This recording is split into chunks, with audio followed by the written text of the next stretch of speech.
Hey guys, Jacob Morgan here. Today I wanted to talk a little bit about gig work or freelancing.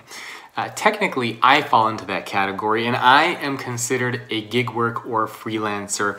And I know there's a lot of conversation about this, both from the organizational side and on the individual side. And one of the things that people keep asking me is, how do you get started if you want to jump into the gig space? So that's what I wanted to cover today. Again, short, maybe 5-minute video, just kind of some high-level stuff and things that I have learned over the past 12, 13 years being a gig worker myself. So 3 things that I want to go over today. 1, life stage. The second is what is gig work, and 3, how to get started and where to get started. So the first thing that I want to look at is life stage. So a lot of people who are thinking about, should I become a gig worker? Should I just quit my full-time job and go off on my own? The first thing that you need to understand is, what stage of life are you in? Now, for me personally, when I went off on my own, this was 12, 13 years ago. I was living in San Francisco. I didn't have a wife, I didn't have a girlfriend, I didn't have kids, I didn't have a mortgage, I didn't have college debt. So keep that in mind. For me, that's at least the situation that I was in. You might be in a different situation. You might be 40 years old, you might have 3 kids, you might have a mortgage to pay for, you have car payments, you have a lot of expenses. So the first thing to keep in mind when thinking about getting into the gig work space is your life stage and what is realistic for you. Is it something that you can afford, and is it a smart business decision? If you have a family or other people that are going to be a part of this decision, you need to have that conversation with them. I've heard all sorts of stories of people who decide they want to become a gig worker, they quit their job, families fall apart because they're not sustainable, they can't afford to pay for things, and it doesn't go over well. So the first thing that I want to make sure you understand, if you're thinking of becoming a gig worker, a freelancer, an entrepreneur, regardless of what you want to call it, is the life stage that you're in. And typically what we see is that the younger you are, the more risk you can take on. So if you're 16 or 17 or 18 years old, or in your early or even your mid-20s, you can take on a lot more risk, because chances are, worst case scenario, you go live at home with your parents if everything falls apart. Again, life stage is important. Take that into consideration. I can't tell you what the best thing is to do. The only thing I can say is keep that life stage in consideration, because it's going to be very important. The second thing that I want to look at is, what actually is gig work? Because this term gets thrown around a lot, as does the term freelancer. Now, for the purposes of this video, we're going to refer to gig work as pretty much just kind of like going off on your own, right? I mean, super high level. It's not a very academic definition, but it essentially means going off on your own. And there are some people who go off on their own to be Uber drivers or Lyft drivers. There are other people who want to be more of kind of like the knowledge worker, gig worker. So gig work is essentially this idea, just going off on your own. And it's different depending on the type of direction that you want to take, right? I mean, if you want to just drive for Uber or Lyft, pretty much you just need a car, you need to have your car get inspected, you need to have an app, so you need a phone, and then you're kind of good to go. It's very different to go down the other path of, say, creating a profile on Upwork, getting your own clients, building a brand for yourself, creating a product or service. That's a very different thing to think about. So the second thing that you need to ask yourself, aside from just the life stage that you're in, is, what sort of gig work are you talking about when you say you want to go off on your own? Are you talking about just driving for Uber full-time? Are you talking about becoming an entrepreneur? Are you talking about being a consultant? Like, what does that actually mean, and what does that look like? So those are the first 2 stages that I want you to think about and to consider.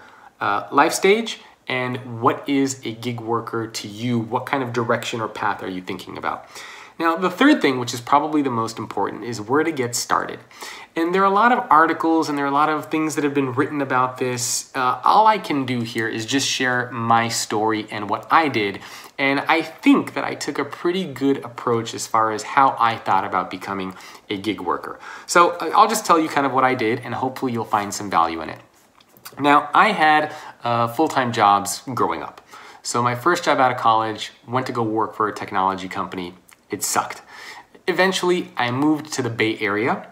I threw my clothes in my car, drove up to the Bay Area, took another full-time job here, and it sucked. So at that point, I knew that I just basically figured that there's gotta be a way that I can make money doing what I'm doing for other people where I can keep the money. And at the time, 12, 13 years ago, I was doing search engine optimization. So basically how to get your website found in Google and ranked higher. And I was doing this for huge brands as a part of an agency.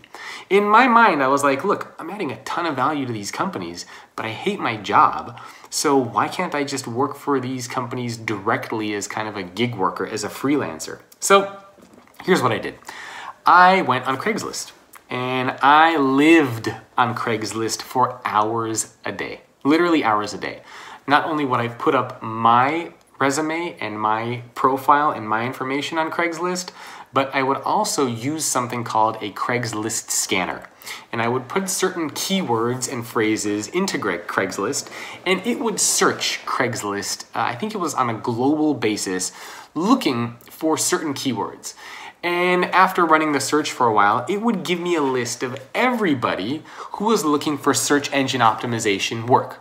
And I would email all of these people. I would probably email 100 people a day. And I would say, hey, you know, I've done search engine optimization work for these big brands. I'd love to do it for you as well. And of course, I didn't get many responses, but I got a few. And slowly, I started to be able to get some clients and some business.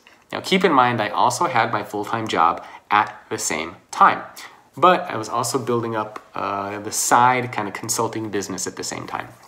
And I kept doing this. And I did this for months and months and months. And eventually, the side business, the consulting side of it, was able to make as much revenue, almost as much revenue as my full-time job. And as soon as I made enough money from the side business to cover my basic expenses, rent, food, all that sort of stuff, I was able to quit my full-time job. And at the time, I had around $16,000 to $20,000 in savings, which was enough at the time in the Bay Area for me to be able to afford to live there for around 8 months if I didn't have any income coming in. So at the time, 20 grand was enough to afford me 8 months of living in the Bay Area if I had no other income coming in.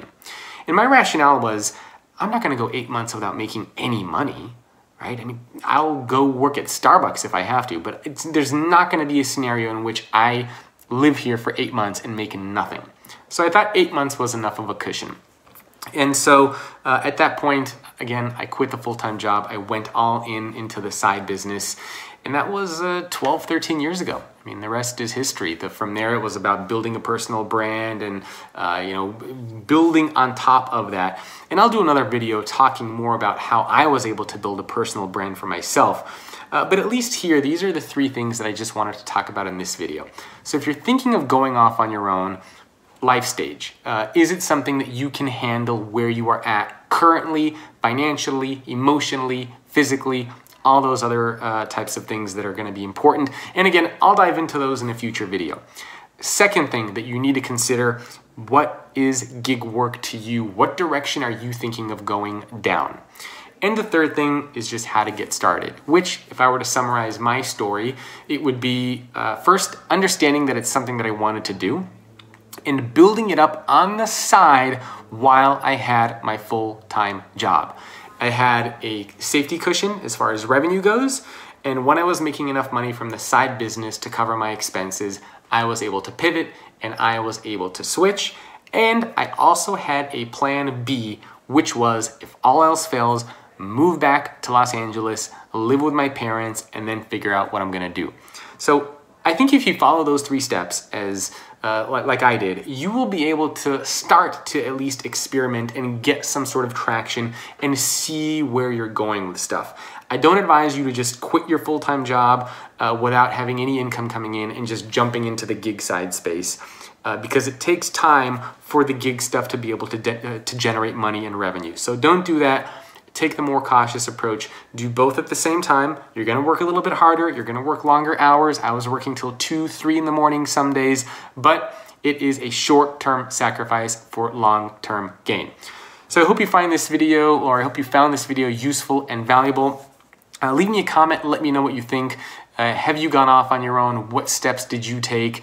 And if there's anything else that you want to share, please do so in the comments.